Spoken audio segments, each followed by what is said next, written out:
नमस्कार दोस्तों, मैं Parasnath life high study IAS में आपका स्वागत है। आज हम लोग राजा महेंद्र प्रताप सिंह राज्य विश्वविद्यालय अलीगढ़ के बीएड फोर्थ सेमेस्टर एग्जाम 2024-25 जो 10 जून 2025 से एग्जाम होने जा रहा है, उसके लिए पेपर 403 अर्थात स्वयं की समझ या school understanding of the self का यूनिट 4, ध्यान रखना, आत्म अभिव्यक्ति के कौशल का विकास। क्लियर। इसका प्रैक्टिस सेट 8 हल करेंगे। इसके लगभग 100 प्लस महत्वपूर्ण प्रश्न हैं, तो यहाँ से निश्चित रूप से एग्जाम में प्रश्नों के आने की संभावना है, इसलिए आप लोग वीडियो को पूरा देखिएगा। दोस्तों प्रश्नों पर आए, लेकिन उससे पहले प्लीज आप लोग वीडियो को ज़्यादा से ज़्यादा शेयर कीजिए। पेपर 403 इसका यूनिट 4 आत्म अभिव्यक्ति के कौशल का विकास, development of skill of the self expression. Practice set 8 है। इसके पहले 7 प्रैक्टिस सेट हल कर चुके हैं। यदि आप लोगों ने नहीं देखा है तो डिस्क्रिप्शन में जाएंगे, लिंक का प्लेलिस्ट 403 इस जगह पे क्लिक करेंगे तो इस पेपर की सारी वीडियो क्रम्स मिल जाएगा। फिर जस्ट इसके नीचे लिंक का प्लेलिस्ट ऑल पेपर दिया गया है, वहाँ पर क्लिक करेंगे तो सारे पेपर की सारी वीडियो क्रम्स मिल जाएगा, ठीक है। या फिर प्ले लिस्ट में जाकर आप देख सकते हैं। तो आप लोग ध्यान रखना, इसका पहला टॉपिक है यूनिट 4 का आत्मव्यक्ति की अवधारणा एवं अर्थ। इससे संबंधित प्रश्न है। पहला प्रश्न है, आत्म व्यक्ति का क्या आशय है? ए, स्वयं के विचारों का प्रकटन। बी, अपने मनोभावों का प्रकाशन। सी, अपने शब्दों एवं विचारों का स्थानांतरण। डी, उपयुक्त सभी। सही जवाब हो जाएगा डी, उपयुक्त सभी। आत्म व्यक्ति के का क्या आशय है? तो सही जवाब हो जाएगा डी, स्वयं के विचारों का प्रकटन, अपने मनोभावों का प्रकाशन, अपने शब्दों एवं विचारों का स्थानांतरण, ठीक है। डी इसका सही जवाब। अगला प्रश्न है, व्यक्तित्व अथवा आत्म विकास के समायोजन के लिए किसे प्रमुख साधन माना गया है? ए, आत्म अभिव्यक्ति। बी, आत्म विकास। सी, आत्म पहचान। डी, संपत्ति। सही जवाब हो जाएगा ए, आत्म अभिव्यक्ति। अगला प्रश्न है, आत्म विकास के कौशल के रूप में स्वयं का प्रकटन कहलाता है? ए, आत्म जागरूकता। बी, आत्म व्यक्ति। सी, आत्म पहचान। डी, भाषागत कौशल। सही जवाब हो जाएगा बी, आत्म अभिव्यक्ति। अगला प्रश्न है, हम आत्म अभिव्यक्ति को किसी के विचारों और भावनाओं को व्यक्त करने के रूप में परिभाषित करते हैं और इन अभिव्यक्तियों को शब्दों, विकल्पों या कार्यों के माध्यम से पूरा किया जा सकता है। यह परिभाषा किसने दी है? सही जवाब हो जाएगा 4 का, ध्यान रखना, बी, किम एवं को। अगला प्रश्न है, आत्मव्यक्ति के माध्यम से एक व्यक्ति अन्य समाज के लोगों के साथ किस कारण जुड़ते हैं? तो विचारों को साझा करने हेतु बी, भावनाओं को साझा करने हेतु सी, अनुभवों को साझा करने हेतु डी, उपयुक्त सभी। सही जवाब हो जाएगा डी, उपयुक्त सभी। अगला प्रश्न है, आत्म अभिव्यक्ति है ये परस्पर संवाद। बी, आत्म पहचान हेतु प्रयास। सी, आत्म का प्रकटीकरण। डी, उपयुक्त सभी। सही जवाब हो जाएगा डी, उपयुक्त सभी। अगला प्रश्न है, तनाव तथा कठिन परिस्थितियों से निपटने हेतु आत्म अभिव्यक्ति है ए, साधन। बी, साध। सी, उदासीन। डी, समस्या। सही जवाब हो जाएगा ए, साधन। अगला प्रश्न है, आत्म अभिव्यक्ति के माध्यम से कोई भी व्यक्ति अपने आप को कैसा अनुभव करता है? ए, महत्वपूर्ण। बी, सशक्त। सी, सकारात्मक। डी, उपयुक्त सभी। सही जवाब हो जाएगा डी, उपयुक्त सभी। अगला प्रश्न है, आत्म अभिव्यक्ति में सम्मिलित नहीं है? ए, आत्मभोग। बी, स्वार्थ। सी, ए, बी दोनों। डी, परोपकार। सही जवाब हो जाएगा 9 का सी, आत्मभोग स्वार्थ दोनों। अगला प्रश्न है, आत्म अभिव्यक्ति को कब हानिकारक माना जाता है? ए, नस्लीय टिप्पणी करने पर भी, शरीर के विषय में भद्दी बात कहना। सी, जाति टिप्पणियां। डी, उपयुक्त सभी। सही जवाब हो जाएगा डी, उपयुक्त सभी। अगला प्रश्न है, अपने आंतरिक भावों को हम प्रकट करते हैं, एक कला, विचित्र। सी, कविता। डी, उपयुक्त सभी। सही जवाब हो जाएगा 11 का डी, उपयुक्त सभी। अगला प्रश्न है, आत्म अभिव्यक्ति का सशक्त माध्यम क्या है? एक कला, बी, नृत्य। सी, कविता, गीत। डी, उपयुक्त सभी। सही जवाब हो जाएगा डी, उपयुक्त सभी। अगला प्रश्न है, आत्म अभिव्यक्ति में आपत्तिजनक विषय वस्तु क्या है? ये धर्म पर गलत टिप्पणी। भी, यौन दुर्व्यवहार। सी, जाति भेदभाव। डी, उपयुक्त सभी। सही जवाब हो जाएगा डी, उपयुक्त सभी। तो आत्म अभिव्यक्ति में आपत्तिजनक विषय वस्तु क्या है? धर्म पर गलत टिप्पणी, यौन दुर्व्यवहार, जाति भेदभाव, अर्थात सभी। तो आप लोग ध्यान रखना, या पेपर में 100 प्रश्न रहेगा, ठीक है, 100 प्रश्न रहेगा, 75 प्रश्न आपको हल करना है, कोई भी 100 प्रश्न में से, इसमें से कम 30 प्रश्न आपका सही होना चाहिए, ठीक है। 16 अंक प्राप्त करना है आपको पास होने के लिए। प्रश्न है, आप लोग प्लीज़ वीडियो को लाइक और शेयर कीजिए, कॉलेज ग्रुप पे जो भी फ्रेंड आपके बीएड कर रहे हैं सभी लोगों को लाभ हो सके। और आप लोग कुछ नहीं करना, सारे प्रैक्टिस अच्छे से हल करते रहें, निश्चित रूप से आपके बहुत अच्छे अंक आएंगे। प्रश्न है, मौखिक आत्म अभिव्यक्ति का उदाहरण नहीं है, ए चिकित्सक से सलाह भी, शिक्षक द्वारा समस्या समाधान, सी आपसी बातचीत, डू फालतू पशु से भावात्मक संवाद। सही जवाब हो जाएगा डी, पालतू पशु से भावात्मक संवाद। मौखिक आत्म अभिव्यक्ति का उदाहरण नहीं है, तो पालतू पशु से भावनात्मक संवाद, डी सही जवाब है। अगला प्रश्न है, मौखिक अभिव्यक्ति है, एक कक्षा कक्ष में शिक्षक संवाद, छात्र संवाद, सी बी मूक समाचार वाचन, सी संकेतों से बातचीत, डी उपयुक्त सभी। सही जवाब हो जाएगा 15 का ए, कक्षा कक्ष में शिक्षक छात्र संवाद। अगला प्रश्न है, गैर मौखिक अभिव्यक्ति क्या है, ये चेहरे के भावों से संवाद, भी संकेतों का प्रयोग, सी शारीरिक भाषा का प्रयोग, डी उपयुक्त सभी। सही जवाब हो जाएगा डी उपयुक्त सभी। अगला प्रश्न है, अशाब्दिक संचार का उदाहरण क्या है, ए गैर मौखिक अभिव्यक्ति, बी संकेत, सी चेहरे एवं शारीरिक भाव, डी उपयुक्त सभी। सही जवाब हो जाएगा डी उपयुक्त सभी। अगला प्रश्न है, अभिव्यक्ति आत्मव्यक्ति क्या है, ये विचारों एवं भावनाओं को सकारात्मक रूप से प्रस्तुत करना, भी नकारात्मक भाव, सी अलगाव हेतु की गई अभिव्यक्ति, डी व्यक्तिवादी दृष्टिकोण। सही जवाब हो जाएगा 18 का ए, विचारों एवं भावनाओं को सकारात्मक रूप से प्रस्तुत करना। अगला प्रश्न है, व्यक्ति द्वारा अपने विचारों एवं भावों को किसी अन्य को समझने का अवसर नहीं देना, किस अभिव्यक्ति का आधार है, ये सकारात्मक अभिव्यक्ति, बी रक्षात्मक अभिव्यक्ति, सी अभिव्यंजक अभिव्यक्ति, डी उपयुक्त सभी। सही जवाब हो जाएगा बी रक्षात्मक अभिव्यक्ति। तो व्यक्ति द्वारा अपने विचारों एवं भावों को किसी अन्य को समझने का अवसर नहीं देना, किस व्यक्ति का आधार है, रक्षात्मक अभिव्यक्ति। अगला प्रश्न है, रचनात्मक आत्म अभिव्यक्ति है, ए लेखन, विनीत, सी संगीत, डी उपयुक्त सभी। सही जवाब हो जाएगा डी उपयुक्त सभी। अगला प्रश्न है, आत्म विकास के संदर्भ में अपनी राय अथवा विचारों को किसी तक संप्रेषित करना किस प्रकार के व्यक्ति के अंतर्गत आता है, ए रचनात्मक, बी बौद्धिक, सी रक्षात्मक, डी अभिव्यंजक। सही जवाब हो जाएगा बी बौद्धिक।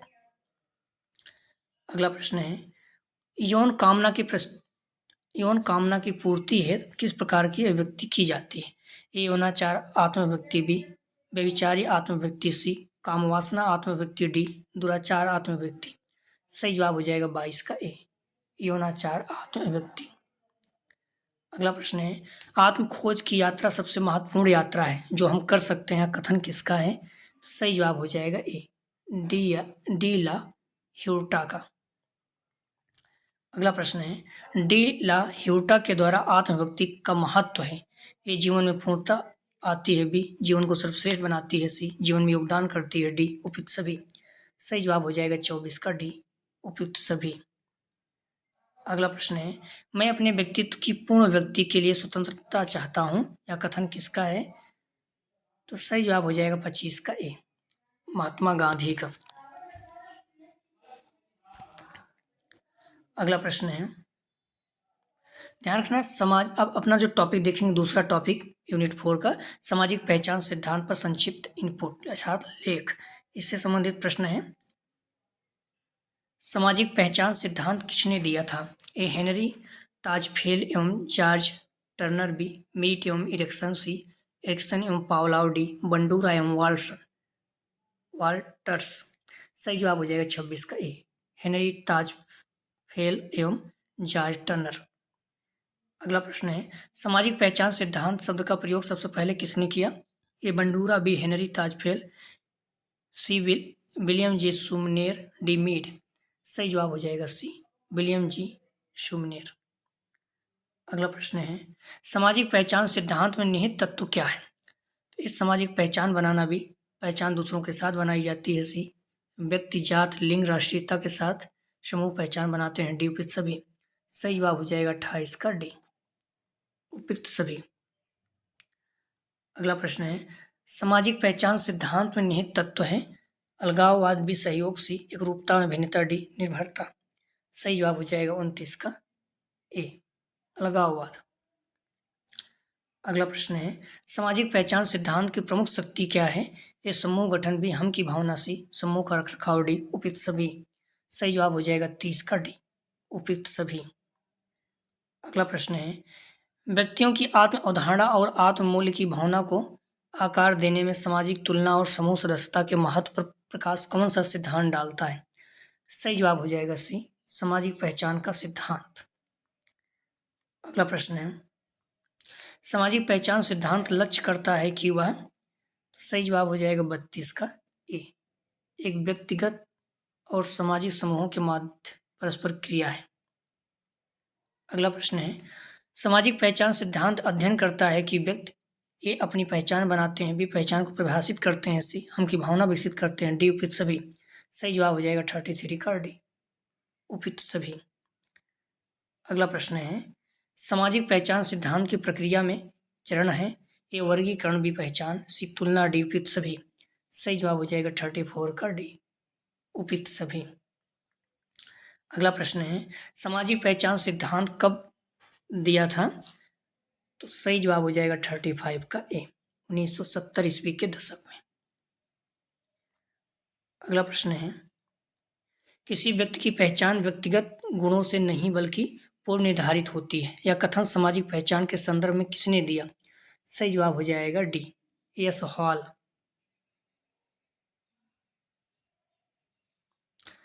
अगला प्रश्न है आत्मविकास के संदर्भ में निर्दिष्ट पहचान है, ये समाज द्वारा दी गई पहचान, बी, अर्जित पहचान, सी, जन्मजात गुणों से पहचान है, पर्याप्त पहचान, डी, धारणीय पहचान। सही जवाब हो जाएगा 37 का ए, समाज द्वारा दी गई पहचान। अगला प्रश्न है सामाजिक पहचान सिद्धांत में राष्ट्रीयता किस श्रेणी की पहचान है? ये अर्जित पहचान, बी, निर्दिष्ट पहचान, सी, धारणीय पहचान, डी, सभी। सही जवाब हो जाएगा 38 का, ध्यान रखना, बी, निर्दिष्ट पहचान। अगला प्रश्न है अर्जित पहचान को इंगित करते हैं, ये सामाजिक स्थिति, बी, रिश्ते, सी, धार्मिक विश्वास, डी, उपयुक्त सभी। सही जवाब हो जाएगा 39 का डी, उपयुक्त सभी। अर्जित पहचान को इंगित करते हैं सामाजिक स्थिति, धार्मिक विश्वास, रिश्ते, सभी। अगला प्रश्न है सामाजिक दुनिया एक नाटक है जिसमें सभी व्यक्ति अभिनेता है, यह कथन किस समाजशास्त्री का है? सही जवाब हो जाएगा ए, इरविंग गोफमैन। अगला प्रश्न है मीट के अनुसार एक व्यक्ति सामाजिक पहचान कैसे विकसित करता है? ये भूमिका निर्वहन द्वारा, बी, आत्मसात करके, सी, नकल द्वारा, डी, उपयुक्त सभी। सही जवाब हो जाएगा डी, उपयुक्त सभी। अगला प्रश्न है टेलकॉट पार्सन्स द्वारा दिए गए जैविक अंतर के संदर्भ में पुरुष एवं स्त्री का विभाजन कैसे था? एक कृत्रिम, बी, प्राकृतिक, सी, समाज द्वारा गढ़ा, डी, उपयुक्त सभी। सही जवाब हो जाएगा बी, प्राकृतिक। अगला प्रश्न है समाजीकरण की प्रक्रिया ने लैंगिक पहचान को समाज में किस प्रकार प्रभावित किया? ये सुदृढ़ एवं सकारात्मक, बी, निर्मल एवं नकारात्मक, सी, उदासीन, डी, उपयुक्त सभी। सही जवाब हो जाएगा 43 का ए, सुदृढ़ एवं सकारात्मक। अगला प्रश्न है नारीवादी दृष्टिकोण से लिंग पहचान एक घटना है, ए, पितृसत्ता का परिणाम, बी, सामाजिक रूप से निर्मित, सी, ए, बी, दोनों, डी, जैविक। सही जवाब हो जाएगा 44 का सी, ए, बी, दोनों, पितृसत्ता का पहचान, सामाजिक रूप से निर्मित, दोनों। अगला प्रश्न है उम्र की पहचान किस प्रकार का घटक है? ए, सामाजिक संरचना, बी, जैविक, सी, व्यवहारात्मक, डी, परिघटना। सही जवाब हो जाएगा ए, सामाजिक संरचना। अगला प्रश्न है उम्र की पहचान समाज द्वारा किस प्रकार निर्धारित की जाती है? ए, शैशवावस्था, बी, बाल अवस्था, सी, किशोरा एवं युवावस्था, डी, वृद्धावस्था, डी, उपयुक्त सभी। सही जवाब हो जाएगा ई, उपयुक्त सभी। तो उम्र की पहचान समाज द्वारा किस प्रकार निर्धारित की जाती है? तो शैशवावस्था, बाल अवस्था, किशोरावस्था एवं युवावस्था, वृद्धावस्था, सभी। अगला प्रश्न है मार्क्सवादी विचारधारा बुजुर्गों को बोझ किस कारण मानती है? ए, अधिनायकवाद, बी, पूंजीवाद, सी, समाजवाद, डी, साम्यवाद। सही जवाब हो जाएगा 47 का बी, पूंजीवाद। अगला प्रश्न है सामाजिक वर्ग के उदाहरण हैं, ए, उच्च वर्ग, बी, मध्यम वर्ग, सी, निम्न वर्ग, डी, उपयुक्त सभी। सही जवाब हो जाएगा 48 का डी, उपयुक्त सभी। अगला प्रश्न है मैक्स वेबर के अनुसार जातीयता है, ए, एक सामाजिक संरचना, बी, वास्तविक संरचना, सी, एक राजनीतिक संरचना, डी, एक सांस्कृतिक संरचना। सही जवाब हो जाएगा 49 का ए, एक सामाजिक संरचना। अगला प्रश्न है, एंडरसन के अनुसार राष्ट्रीयता और पहचान कैसे निर्मित होती है? ये वास्तविक रूप से भी, सामाजिक रूप से, सांस्कृतिक रूप से, डी उपयुक्त सभी। सही जवाब हो जाएगा 50 का बी, सामाजिक रूप से। अगला प्रश्न है, जब किसी व्यक्ति की वे कौन है कि भावना दो या दो से अधिक विशेषताओं से बनती है तब वह पहचान कहलाती है। ए वास्तविक पहचान, बी संकर पहचान, सी कल्पित पहचान, डी उपयुक्त सभी। सही जवाब हो जाएगा 51 का बी, संकर पहचान। अगला प्रश्न है, माइंड, सेल्फ एंड सोसाइटी किस लेखक द्वारा लिखी पुस्तक है? A George Herbert Mead, B Jean पियाजे, सी अल्बर्ट बंडूरा, डी लेविस्टीन। सही जवाब हो जाएगा 52 का, ध्यान रखना ए, जॉर्ज हर्बर्ट मीट। अगला प्रश्न है, थ्योरी ऑफ सेल्फ का प्रतिपादन किसने किया था? सही जवाब हो जाएगा 53 का, ध्यान रखना सी, मीट ने। अगला प्रश्न है, सामाजिक अंतःक्रियावाद के जनक कौन थे? A Albert Bandura, B Watson, C George Herbert Mead, D Woodworth. सही जवाब हो जाएगा 54 का सी, जॉर्ज हर्बर्ट मीट। अगला प्रश्न है, प्रतीकात्मक अंतःक्रियावाद का केंद्र बिंदु क्या संप्रत्यय है? ए स्व की धारणा, बी दिवा स्वप्न, सी जागरूकता, डी पहचान। सही जवाब हो जाएगा 55 का ए, स्व की धारणा। अगला प्रश्न है, मीट के अनुसार व्यक्ति को स्व की पहचान कैसे होती है? तो ए दूसरे व्यक्ति की भूमिकाएं ग्रहण करने से, बी अंतरीकृत हृदय से, सी जागरूकता से, डी उपयुक्त सभी से। सही जवाब हो जाएगा 56 का डी, उपयुक्त सभी से। अगला प्रश्न है, सामाजिक पहचान सिद्धांत की सीमाएं हैं? ए नियतवादी, बी अनुभवजन्य समर्थन का अभाव, सी सीमित क्षेत्र, डी उपयुक्त सभी। सही जवाब हो जाएगा 57 का डी, उपयुक्त सभी। अगला प्रश्न है, हम सामाजिक प्राणी हैं, हम स्वभाव से आदिवासी हैं, हमारी की ओर आकर्षित होते हैं, उनकी की ओर नहीं, या कथन किसका है? सही जवाब हो जाएगा 58 का बी, डेविड मायर्स का। यूनिट 4 का ध्यान रखना। तीसरा टॉपिक है, एक संचार के रूप में शिक्षा प्रणाली या साधन, अथवा एक संचार के रूप में शिक्षक, teacher as a communicator modes. इससे संबंधित प्रश्न है, दो या दो से अधिक व्यक्तियों के बीच विचारों, भावनाओं, सोच और राय के आदान प्रदान की प्रक्रिया क्या कहलाती है? संचार, बी तालमेल, सी मेल मिलाप, डी सम्मेलन। सही जवाब हो जाएगा 59 का ए, संचार। अगला प्रश्न है, शिक्षण अधिगम की प्रक्रिया की सफलता है तो क्या अत्यधिक महत्वपूर्ण है? ये प्रभावी संचार, भी प्रभावी कक्षा संचार, सी अधिगम सामग्री, डी भौतिक वातावरण। सही जवाब हो जाएगा 60 का बी, प्रभावी कक्षा संचार। अगला प्रश्न है, कक्षा संचार होता है? ए सारगर्भित, बी संदर्भपूर्ण, सी उद्देश्यपूर्ण, डी उपर्युक्त सभी। सही जवाब हो जाएगा डी, उपर्युक्त सभी। अगला प्रश्न है, शिक्षक केंद्रित संचार व्यवस्था में छात्रों की भूमिका कैसी होगी? सही जवाब हो जाएगा 62 का ए, निष्क्रिय श्रोता। अगला प्रश्न है, जब छात्र उस विषय वस्तु का अर्थ समझेंगे जो शिक्षक सिखाता है, ऐसे कक्षा कक्ष में शिक्षक की भूमिका कैसी होगी? सही जवाब हो जाएगा 63 का ए, प्रभावी संचार। अगला प्रश्न है, छात्रों को प्रश्न पूछने अथवा एवं उसकी सक्रिय कक्षा कक्ष भागीदारी सुनिश्चित करने हेतु शिक्षक की भूमिका कैसी होनी चाहिए? सही जवाब हो जाएगा 64 का ए, सुविधादाता। अगला प्रश्न है, कक्षा कक्ष का वातावरण कैसा होना चाहिए जिससे शिक्षक प्रभावी संचारक की भूमिका निर्वहन कर सकें? ए अलोकतांत्रिक, बी निरंकुश, सी जनता तांत्रिक, डी सत्तावादी। सही जवाब हो जाएगा 65 का सी, जनतांत्रिक। अगला प्रश्न है, कक्षा में प्रभावी संप्रेषण छात्रों को किसमें सक्षम करेगा? ये सीखने में रुचि, बी अल्पतम मूल्यांकन, सी अध्यापक केंद्रित व्यवहार, डी निष्क्रिय प्रापक। सही जवाब हो जाएगा 66 का ए, सीखने में रुचि। अगला प्रश्न है, कक्षा शिक्षण में एक शिक्षक द्वारा प्रभावी संप्रेषण किसमें सक्षम करेगा? ये प्रभावी अध्यापन, बी सीखने की अरुचि, सी शिक्षक केंद्रित शिक्षण, डी निरंकुशता। सही जवाब हो जाएगा 67 का ए, प्रभावी अध्यापन। अगला प्रश्न है, प्रभावी कक्षा संचार है, ये सकारात्मक एवं उत्पादक सीखने में सहायता भी, छात्रों के बीच सूचनाओं और संदेशों का आदान प्रदान, शैक्षणिक उपलब्धि का समर्थन, डी उपयुक्त सभी। सही जवाब हो जाएगा 68 का डी, उपयुक्त सभी। अगला प्रश्न है, कक्षा कक्ष में शिक्षण अधिगम प्रक्रिया सुचारू संचालन का दायित्व, ए शिक्षक, बी प्रशासन, सी समय तालिका, डी प्रभावी संचार।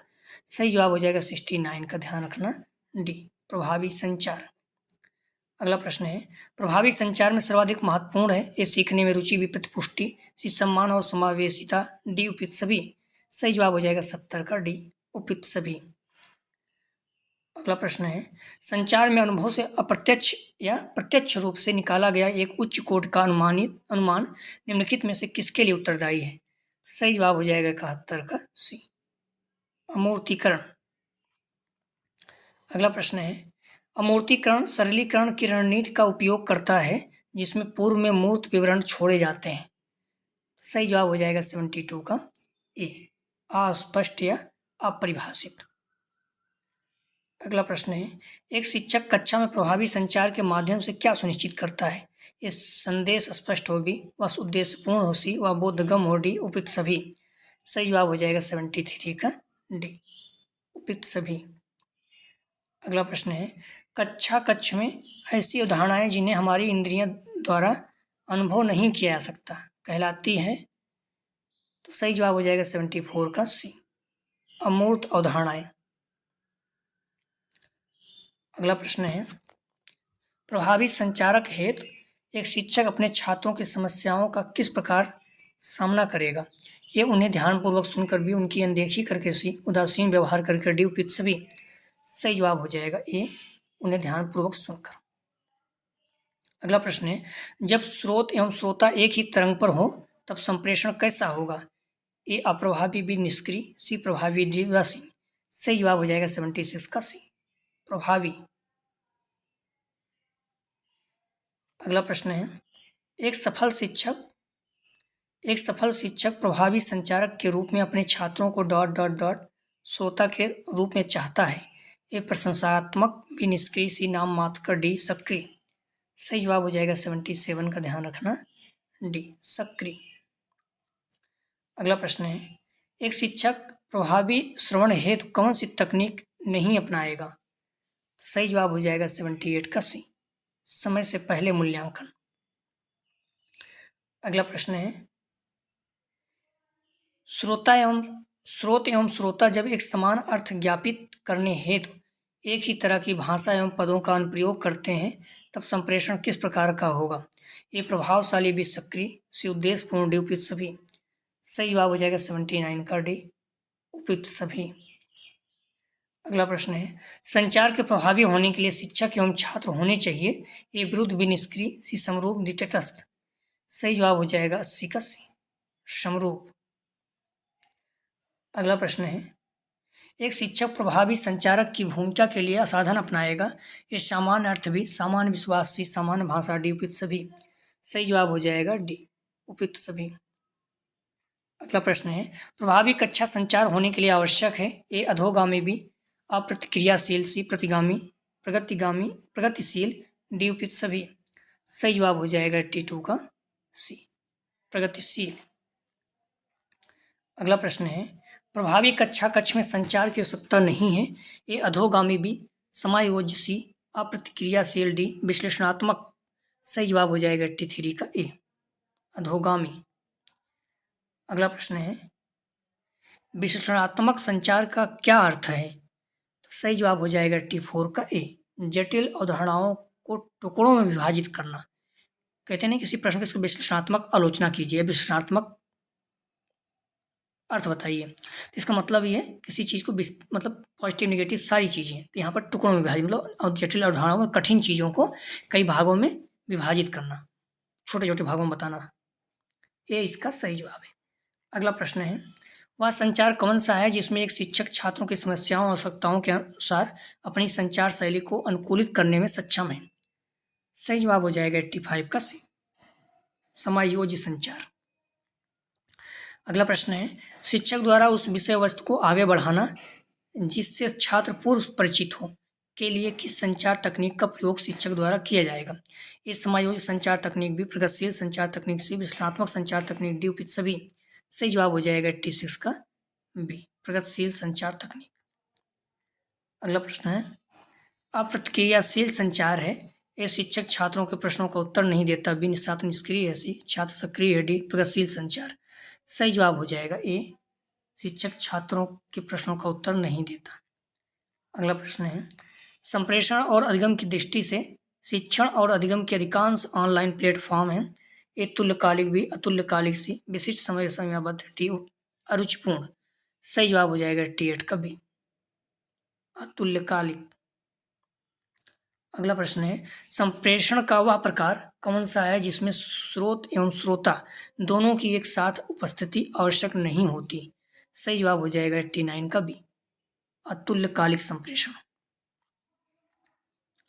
अगला प्रश्न है, रियल टाइम वास्तविक समय संचार माध्यम कहलाते हैं? ए, अतुल्यकालिक, बी, तुल्यकालिक, सी, ऊर्ध्व स्तर, डी, असमकालिक माध्यम।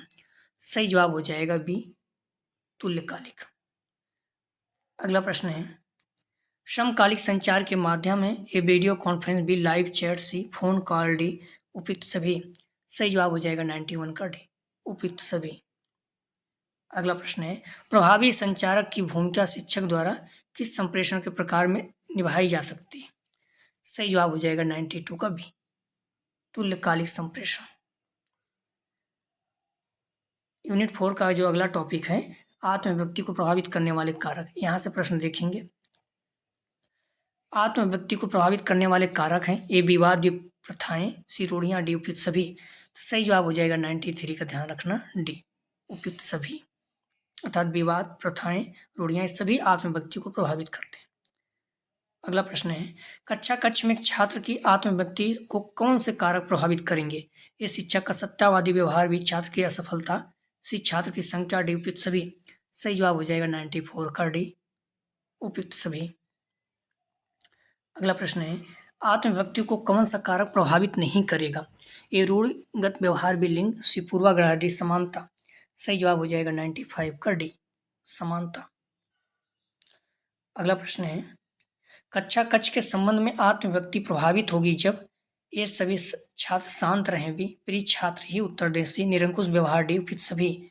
सही जवाब हो जाएगा 96 का डी, उपयुक्त सभी।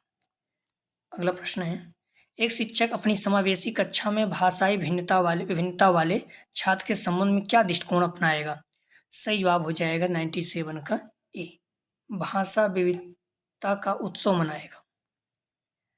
अगला प्रश्न है, भाषा की कक्षा में आत्मव्यक्ति का सरल साधन है? ए, मातृभाषा, भी, मानक भाषा, सी, संपर्क भाषा, डी, संकेत भाषा। सही जवाब हो जाएगा ए, मातृभाषा। अगला प्रश्न है, आत्मविकास हेतु आत्मव्यक्ति की आवश्यकता क्यों है?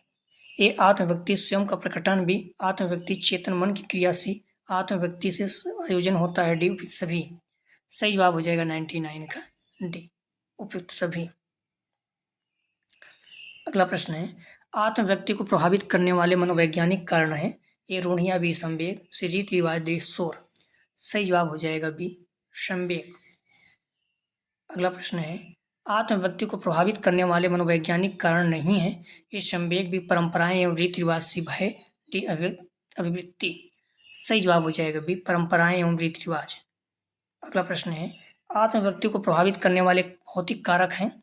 ए, शोरगुल, बी, क्षय, सी, संवेग, डी, चिंता। सही जवाब हो जाएगा 2 का ए, शोरगुल। अगला प्रश्न है, आत्मव्यक्ति को कौन सा मन संवेग सर्वाधिक प्रभावित करता है? ए, शंका, बी, भय, सी, क्रोध, डी, दुश्चिंता। सही जवाब हो जाएगा 3 का ध्यान रखना, बी, भय। आत्मव्यक्ति को कौन सा मन संवेग सर्वाधिक प्रभावित करता है? तो भय। आप लोग ध्यान रखना, करीब 134 प्रश्न है, तो प्रश्नों को आप लोग पूरा देखिएगा। अगला प्रश्न है, आत्मव्यक्ति पर सकारात्मक प्रभाव डालेगा वह कारक है? ए, निडरता, बी, ऊर्जावान, सी, शंका रहित, डी, उपयुक्त सभी। सही जवाब हो जाएगा 104 का डी, उपयुक्त सभी, निडरता, ऊर्जावान और शंका रहित। अगला प्रश्न है, कच्चा कच्छ में आत्म व्यक्ति को प्रभावित करने वाले कारक नहीं है। सही जवाब हो जाएगा 105 का ए। स्व अनुशासन ये नहीं है, बाकी निरंकुशता, सत्तावादी व्यवहार, दंड है। अगला प्रश्न है, आत्म व्यक्ति को किस कारक ने सर्वाधिक नकारात्मक रूप से प्रभावित किया है? ए लिंग आधारित भूमिकाएं, बी पूर्वाग्रह, सी दुश्चिंताएं, डी उपयुक्त सभी। सही जवाब हो जाएगा डी उपयुक्त सभी। अगला प्रश्न है, आत्म व्यक्ति को प्रभावित करने वाले सामाजिक सांस्कृतिक कारक हैं? ए प्रथाएं, बी रूढ़ियां, सी सामाजिक मान्यताएं, डी उपयुक्त सभी। सही जवाब हो जाएगा डी उपयुक्त सभी। अगला प्रश्न है, आत्म व्यक्ति को नकारात्मक रूप से प्रभावित करने वाले सांस्कृतिक कारक नहीं है? तो ए परंपराएं, बी संस्कृत, सी आधुनिकता, डी रूढ़ियां। सही जवाब हो जाएगा 108 का सी आधुनिकता। अगला प्रश्न है, आत्म व्यक्ति को सामाजिक कारक कौन से हैं जिनसे वह प्रभावित होती है? ए जाति व्यवस्था, बी लिंग भूमिकाएं, सी अपरिचितता, छुआछूत, डी उपयुक्त सभी। सही जवाब हो जाएगा डी उपयुक्त सभी। अगला प्रश्न है, आत्म व्यक्ति के विकास में कौन सी बाधा नहीं है? ए सामाजिक रूढ़ियां, बी भय का वातावरण, सी भीड़ भाड़ वाले परिवार, डी जनतांत्रिक व्यवहार। सही जवाब हो जाएगा बी डी जनतांत्रिक व्यवहार। ठीक है, तो आत्म व्यक्ति के विकास में कौन सी बाधा नहीं है? तो सही जवाब हो जाएगा 110 का डी जनतांत्रिक व्यवहार नहीं है। बाकी सामाजिक रूढ़ियां, भय का वातावरण, भीड़ भाड़ वाले परिवार दोनों हैं।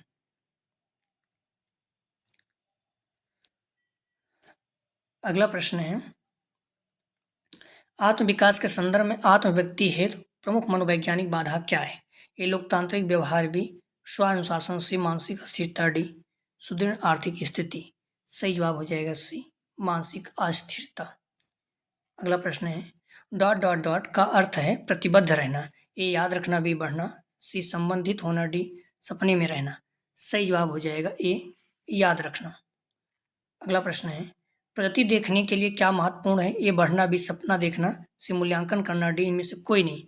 सही जवाब हो जाएगा सी मूल्यांकन करना।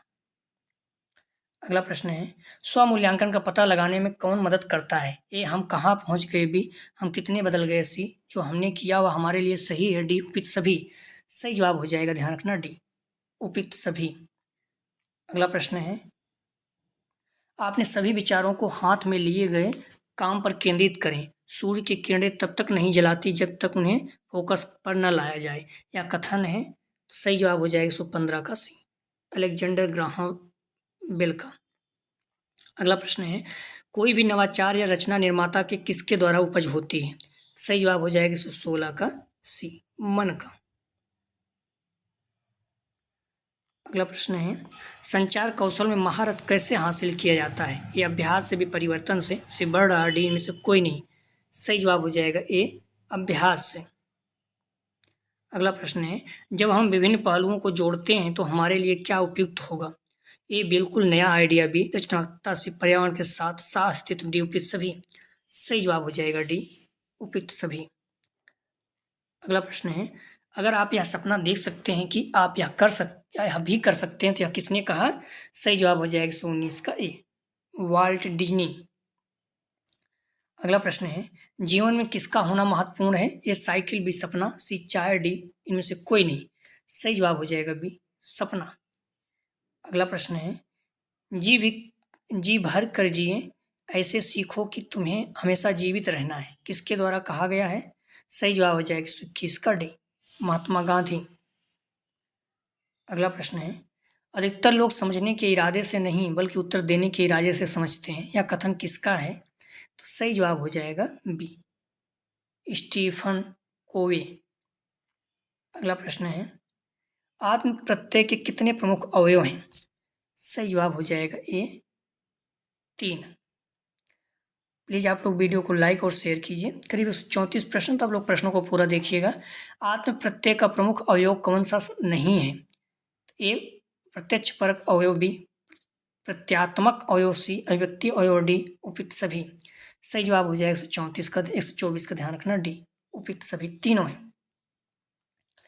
अगला प्रश्न है, प्रत्यक्ष परक अवयव के अंतर्गत व्यक्ति के शरीर का कौन सा भाग छाप छोड़ता है? ए प्रतिमा, बी मूल्य, सी ईमानदारी, डी में से कोई नहीं। सही जवाब हो जाएगा ए प्रतिमा। अगला प्रश्न है, गुणात्मक आत्म प्रत्यय कैसा होता है? ए अस्थिर, बी स्थिर, सी सामाजिक, डी में से कोई नहीं। सही जवाब हो जाएगा ए अस्थिर। अगला प्रश्न है what I think of my self, या किस प्रकार के आत्म प्रत्यय पर आधारित है? ए वस्तुनिष्ठ, बी गुणात्मक, सी प्रत्यक्ष प्रकटी अभिवृत्ति। सही जवाब हो जाएगा बी गुणात्मक। अगला प्रश्न है what other think of me, या किस प्रकार के आत्म प्रत्यय पर आधारित है? सही जवाब हो जाएगा ए वस्तुनिष्ठ। अगला प्रश्न है वस्तुनिष्ठ आत्म प्रत्यय कैसा होता है? ए स्थिर, बी अस्थिर, सी प्रत्यात्मक, डी प्रत्यक्ष परक। सही जवाब हो जाएगा ए स्थिर। अगला प्रश्न है निम्न से आत्म प्रत्यय को प्रभावित करने वाला कारक नहीं है। सही जवाब हो जाएगा डी अभिव्यक्ति नहीं है, बाकी परिपक्वता, समायोजन, सीखने के अवसर हैं। अगला प्रश्न है आत्म प्रत्यय व्यक्ति के विचारों और अनुभवों से बनता है, या किसने कहा? सही जवाब हो जाएगा ए जर्सील्ड। प्लीज़ आप लोग वीडियो को लाइक और शेयर की, कॉलेज के भी जो भी फ्रेंड आपके बीएड के सभी लोगों को लाभ हो सके। अगला प्रश्न है आत्म प्रत्यय का संबंध समायोजन से होता है, किसने कहा? सही जवाब हो जाएगा, ध्यान रखना, बी वाइली। अगला प्रश्न है आकांक्षा स्तर और आत्म प्रत्यय में ऋणात्मक संबंध होता है, या किसने कहा? सही जवाब हो जाएगा ए मरगोरी। अगला प्रश्न है आत्म पहचान के लिए किस स्तर का विकास होना जरूरी है? सही जवाब हो जाएगा ए संज्ञानात्मक विकास। कुछ प्रश्न है, इसका जवाब आप लोग कमेंट सेक्शन में जरूर दीजिए, प्रश्न एग्जाम में आ सकता है। जब श्रोता एवं स्रोत एक ही तरंग पर हो तब संप्रेषण कैसा होगा? ए अप्रभावी, बी निष्क्रिय, सी प्रभावी, डी उदासीन। अगला प्रश्न है संचार के प्रभावी होने के लिए शिक्षक एवं छात्र होने चाहिए। ए विरुद्ध, बी निष्क्रिय, सी समरूप, डी तटस्थ। अगला प्रश्न है प्रभावी कक्षा संचार होने के लिए आवश्यक है। ए अधोगामी, बी प्रतिक्रियाशील, सी प्रगतिशील, डी उपयुक्त सभी। अगला प्रश्न है संचार कौशल में महारत कैसे हासिल किया जाता है? ए अभ्यास से, बी परिवर्तन से, सी बढ़ रहा, डी में से कोई नहीं। अगला प्रश्न है आत्मव्यक्ति को प्रभावित करने वाले मनोवैज्ञानिक कारण हैं। ए रूढ़ियां, बी संवेग, सी रीति रिवाज, डी शोर। तो इन प्रश्नों का जवाब आप लोग जरूर दीजिएगा। आप ध्यान कर डिस्क्रिप्शन में जाएंगे तो यहाँ पर लिंक आप प्लेलिस्ट ऑल पेपर दिए गए, यहाँ पर क्लिक करें, सारे पेपर की सारी वीडियो मिल जाएगी, ठीक है। और आप लोग ध्यान करें आप प्लेलिस्ट में डायरेक्ट जाकर भी देख सकते हैं, इसके जस्ट नीचे लिंक आप प्लेलिस्ट ऑल पेपर दिया गया, यहाँ पर क्लिक करेंगे, सारे पेपर की सारी वीडियो, मतलब 401, 402, 403। तो प्लीज़ आप लोग वीडियो को लाइक और शेयर कीजिए, बार बार रिवीजन करते रहिए, निश्चित रूप से आपको बहुत ज़्यादा फायदा होगा। अगला जो प्रैक्टिस सेट हल करेंगे स्वयं का समझ, इसका फुल प्रैक्टिस सेट 9 हल करेंगे, ठीक है। तो आप लोगों से निवेदन है कि जो भी बच्चे आपके कॉलेज में एग्ज़ाम देने जा रहे हैं 2024-25 का, फोर्थ सेमेस्टर का या फिर सेकंड सेमेस्टर का, उन्हें भी चैनल के बारे में बताएं। वीडियो देखने के लिए धन्यवाद दोस्तों।